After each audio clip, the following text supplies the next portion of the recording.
At this point, do you think how strong or is it there, the fatigue of the European politician and of the people who are waiting the results of the reforms in Ukraine and of the whole situation connected with the Russian aggression?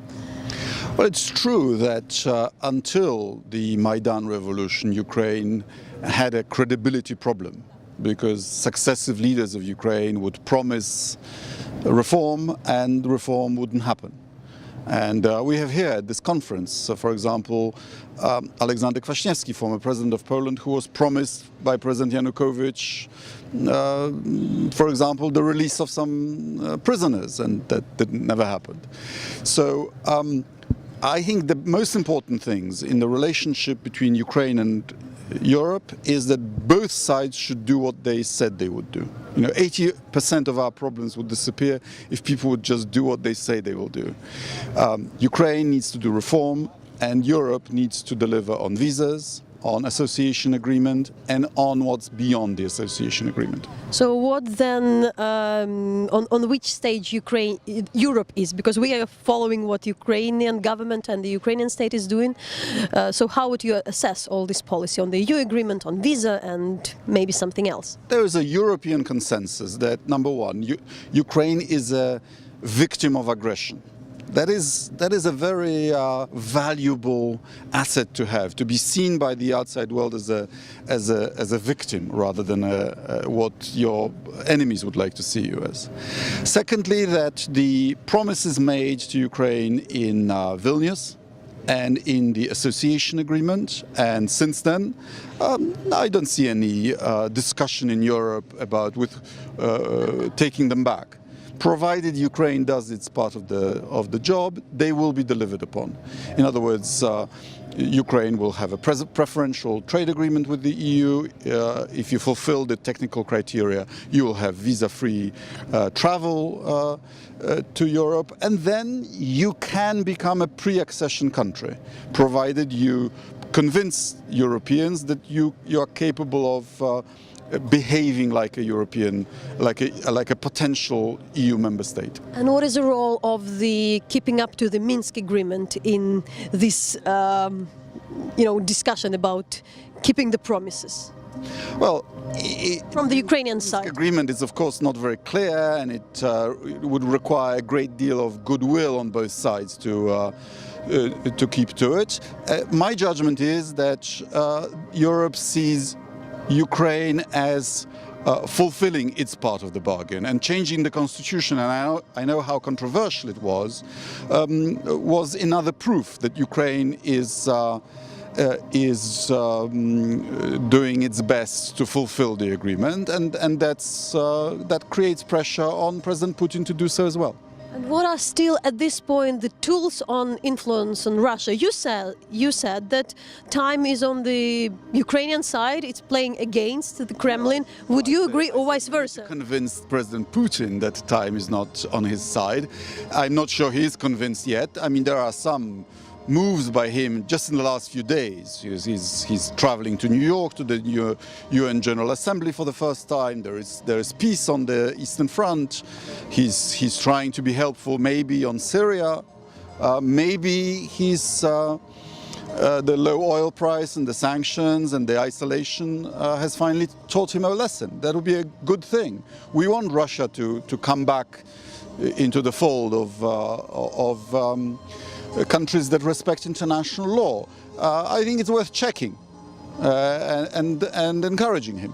And what is the feeling, I mean, your feeling, are the leaders, the political leaders, ready to accept him as somebody who, I speak about Putin, who wants to make a deal at this point? Well, if he were to drop the separatists, if he were to release political prisoners, if he were to start talks on restoring Ukraine's sovereignty, I think the democracies are endlessly patient and avoid conflict and would always prefer a deal to a war. So that's a sort of advantage that the other side has over us, but it also is an opportunity. How do you see the fact, or do you think there is the fact that Poland is not anymore the part of any negotiation? You know, you were at the Maidan, you were speaking a lot to the President Yanukoych. Poland played a huge role in negotiating in different hard times in Ukraine. But later there is a Normandy format, any others, and what would be the role of Poland and how you see that Poland is not engaged? United States is not part of the format. France, the United Kingdom is not part of the format. What worries me particularly is that the European institutions are not part of the negotiation. You know, we have two huge crises on our two neighborhoods, in the east, in Ukraine, and in the south, in Libya and Syria. I'm not a great enthusiast for the Normandy format because, I know that Ukraine didn't really have much choice, so this is not to blame Ukraine. But I think leaders of European states pledged themselves in the Treaty of Lisbon to support a joint European foreign policy. And we should keep to that, because I think we are much better served and we are much more convincing to our partners, particularly such tough partners as President Putin, when we speak on behalf of 28 nations rather than just two. And on the it's not about the I also would like to go on a bit about Poland, you know, with the current, do you think, I mean, with coming parliament election and with current situation political, what would you say on the political engagement of Poland on the international level? Like, because what we see, it's Poland is not anymore as active as it was. And well, you know, as Comrade Stalin said about democracy, the trouble with democracy is you never know who's going to win. We've been in power, my party, for 8 years. Opposition now is leading in the polls, it's true. And election time is not the best time for foreign policy. So let's give Poland another month. The election is on the 25th of October.